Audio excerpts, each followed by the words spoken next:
Hi, I'm Isis. I'm Jen, and we are Lost Lost in in Traduccion. Traduccion. We're out of practice. Yeah, All and right. we're laughing already.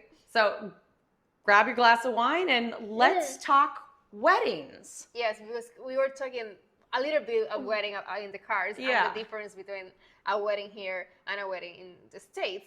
And of course, I've never been to a wedding here on the island in Puerto Rico.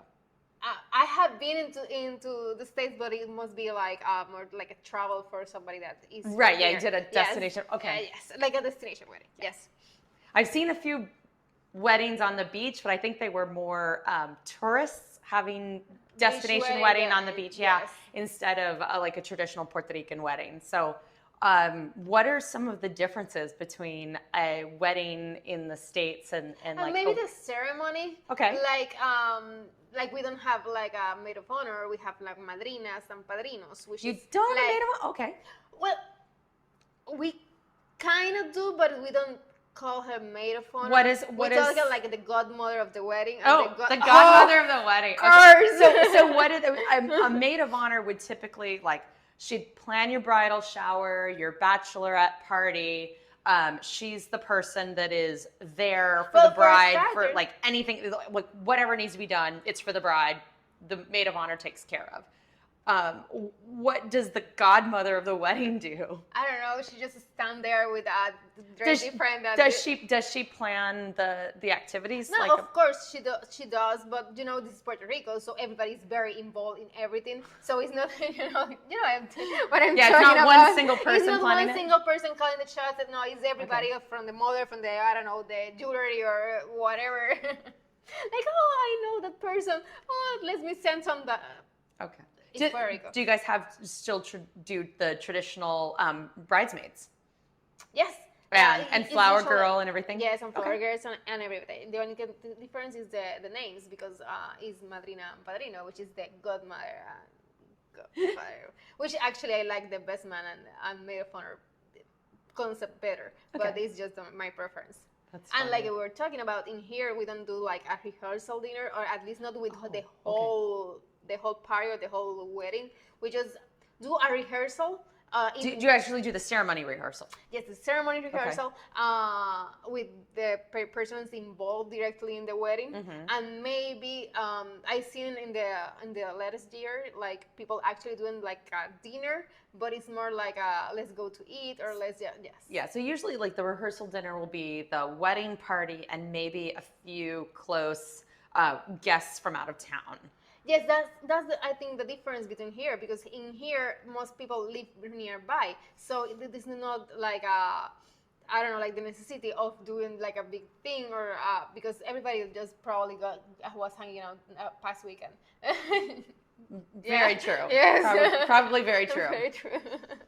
I think it's more like a cultural thing because of the necessity you guys have, because you guys lived all very far, and it's by, I don't know, your childhood friends are very far away or whatever. My childhood friends are over 3,000 miles away. So yes. But here is like your neighbor. Yeah, that's true. Do you go, and is it traditional to do the bouquet toss? Yes, with we the do flowers? that. Okay, you do that. The garter toss. Do the brides wear a garter? I see it in a wedding like once or twice. So not maybe very common. But not very common. But yes, they do it. Yes, and they do the something blue. And something old, something new, something borrowed, something blue. Okay. They don't do the changing of the night after a wedding. I know this is not. But I love that. So so it's very. In Puerto Rico, it's very common for husbands and wives to have different last names. Yes. No, but I don't know any Puerto Rican women that have actually changed their last name and live here. The only ones that I know that have done that, it's because they're moving to the States and they want to have the same last name so people know they're married. But here, you don't have to have the same last name. And I know you're married, but I have a friend who, her husband's last name is Lopez and she's not. And you find it weird. Well, I always wonder, like, well, then what do you name the kids? Because they have two last names. Yeah, they do. They do have two last names. Two last names, not in the because you guys use the same space, like if you are going to do, because now with all the progressiveness, I see that in the States they're using the two last name, but with the hyphen. Yeah, some people do the hyphen. They'll do their, and I think I've got this right. I think it's maiden name hyphen married name. I think something like that. Yeah, but if it sounds weird, they might switch it too. So you never know. There is in your birth certification, there's like a space for your mother's last name and your father's last name, the first one, right? Because everybody has two last names here. Yes. Yeah, and it's funny because my best friend just moved to Orlando. Right. She obviously their kids were born here, so they has two last names. Yes. And when they are now in school, they are Roman Cotto.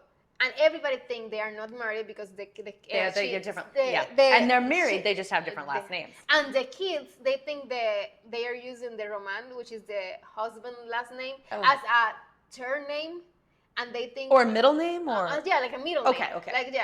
Like because they have a middle name, but if they see that all these words and they just assume that the kids all have three names and one last name that is hers, because obviously the kids doesn't have their father's last name because they are not married. And she has explained this to the school like 1,000 times. Yeah, we're married. We have different last names. They just have two last names. Yes. Well, and I have the opposite problem here, trying to explain to people I only have one last name. Yes. So they see I have a middle. I have obviously I have a first name, Jennifer. I have a middle name and I have a last name, and so people always think that my middle name is my first last name. Yeah. And because it's Lee or something. Yeah. It's a boy's. I have a boy's middle name, so it doesn't sound like a last name here. Yeah, it does. It sounds like a last name. It doesn't sound like a traditional middle name, especially not for a girl. Yeah. Thanks, Dad. No, it's all good. It's cool. I love a boy's names for a girl. Yeah, so I find like very strong, very I don't know. So my sister and my mom have the same middle names, and my father and I have the same middle names. So, of course, because there you go. But but I only have one last name, and that confuses people. So actually, on my driver's license here in Puerto Rico, my last name is on there, and then my second last name is Null. Is what? Null. Null. So when I've gone different places and used my driver's license as an ID, and they scan my driver's license and they pull it up and see that they see Null, and they're very confused, like especially in the States. So I had a New York police officer ran my driver's license. No. I wasn't. I know. It was checking my ID. Why in your police? Yeah. But he was checking my ID, and he looked at me, and he looked at my ID, and he's like, no one would make this a fake ID, And I'm looking at it, I know it's not a fake ID. It's really from Puerto Rico. I live there. And then he's pulling up the electronic, when you pull up my ID on the screen, and you swipe the ID, it very much comes up with my last name as my last name, and then a second last name of Null. And so they're like, why don't you have a last name? Are you like Cher? And I'm like, no, I'm not. I really do have a last name, but I only have one last name. And in Puerto Rico, most people have two. So all people have two. Right. But unless you unless don't you have a father. Not really. Right, unless you don't have a father who actually go on to the their birth certificate. Yeah. Yeah. And then you just use your mother. But even then, I think they give you like your mother both last names. Mm. Sometimes they do that. I know that there's been some people that older generations that they don't have a second last name because there's no father. Yes. If one of the men in their family, like a cousin or uncle or whatever, passes, then they will, if there's any kind of inheritance, they'll go and say, oh, he was my father, and try to add it to their second last name and try to get in on the inheritance, because the inheritance laws here are insane. Oh yeah, because they are from like Spain. Yeah, it's a tradition from Spain. Yes. And so, correct me if I'm wrong, because when property, when someone passes and they have property, they have land, they have a house, whatever, it goes to all of their heirs. Unless it's specified, it goes to all of their sons, all of the daughters. And so if you're trying to buy a property that someone just passed away, you might be dealing with their children. Or if it's an older property, it could be like a child has died and now it's some of the children, some of the grandchildren that you're having to negotiate with. So you need to go and get multiple signatures to buy a property for most houses, land, whatever, here on the island, because there's so many people that have a piece of the inheritance. It's funny because there are so many properties here, like good houses and structures and lands and whatever that are abandoned and look like nobody cares about the land. And then you ask about the them. Opposite. Too many people own something about the land, and too many people care that they don't do this or they want to do this or whatever. I found there's like a family feud, like all the signature has to be, and the property is just abandoned. That's it. I found my dream house, like before Hurricane Maria. Dream house, love it, and it was owned by 5 different siblings. They couldn't agree on anything, so it was abandoned. Nobody lived there. Hurricane Maria hit it, destroyed it. It was a total breach. It's flooded. You couldn't give me that house right now because now it needs to be demolished and start over. I don't think any part of it's salvageable, but it was my dream house before Hurricane Maria. And I specifically asked a lawyer about it, and I'm like, hey, can you look up this house?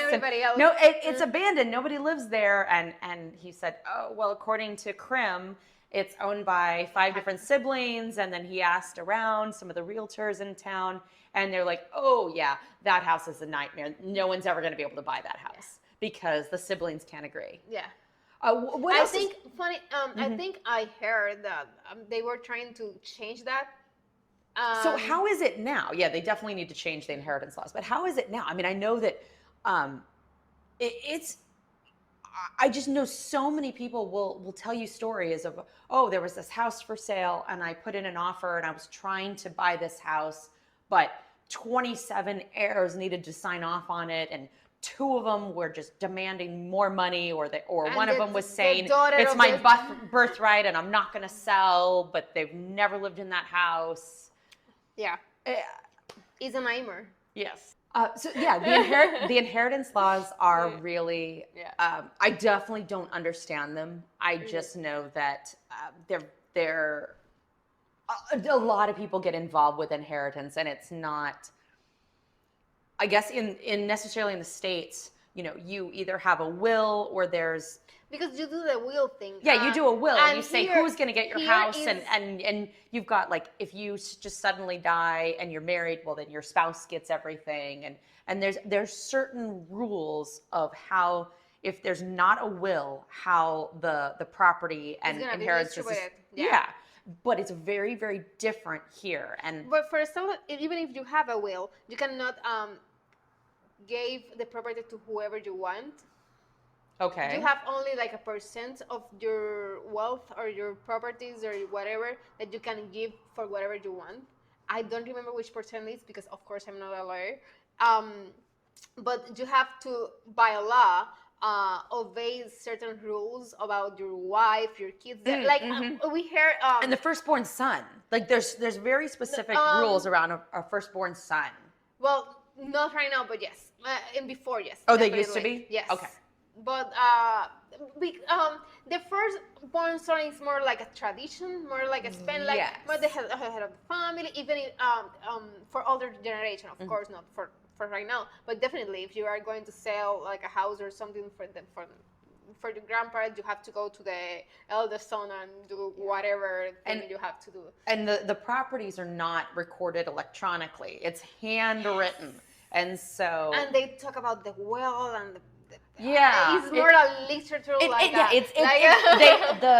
the property deeds read more like poetry than I expect it to be lot number 6 area 14 and this space. No, it's from the winding river from Casa Garcia over to the hacienda where it meets this river and the tree, and you're like, I hope that tree is still there. But the way the property is defined and just how it's bought and sold and recorded is. Coming back to the point of Spain is because this is all because of Spain. Because I was going to send like a package to someone like a years ago, and the address I find is super funny because it's not like, I don't know, PO box or whatever, or house, street, whatever. It's more like and in the left, you are fine, and I'm like, how I put that? Well, what is this for real? And then yes, they will find it, and I'm like, what? Yeah, there's a lot and the house, the pink house, and I'm like, what? Yeah, you can never paint your house. What if you don't paint your house? So, yeah, there's so many things like that. There's not addresses for it. It really is. Some of the newer developments actually have addresses, but a lot of the houses, like out in the countryside or just land and property, then there will be an address that's kilometer marker 3.9 on Highway 191, and that's an address. It's not a postal address; it's just a physical address. Right, but sometimes you cannot receive letters to that. No, you can't. Of course not, because it is USA postal. But if you have to say where you physically reside, then you're There's no Google that you can put copy and paste. No. You have to get like the coordinates or something. But that's why you have to have the private mailboxes, and you have to have a PO box and everything, because otherwise some of these addresses are crazy. Yeah, but when you're trying to find an address, unless somebody sends me like the GPS pin, I know I'm going to see something that's like kilometer marker 3.9, and I'm going to be driving up and down the road looking for kilometer marker 3.9. Which is, by the way, probably is not there. Yeah. The marker. No, the marker's not going to be there. You're going to find 4.0. Yeah. And then 4.9. And then drive back and then look across the street and behind you and try to figure out where in the vicinity of that kilometer marker is the property that you're looking for. And I had a lawyer's office that was like that, and I'm going, there's a school, there's a church, and they're all within, like, right there, and I'm going, I finally found the lawyer's office that was, down the hill from the mile marker off that main highway, and I'm going, it doesn't have a real address, so it's kind of crazy. No. So we've covered weddings, wills, last names. I don't know why weddings, born. I have no idea. And death. If you're dying, if you're born with two last name. We got full circle. Yeah, we went full circle. All right. You get married, you're born, you die. Hi. Be sure to like and subscribe for more videos where we just ramble and talk full circle. And drink wine. And drink wine. I hope you enjoy your wine. Cheers. Cheers. Salud. Salud.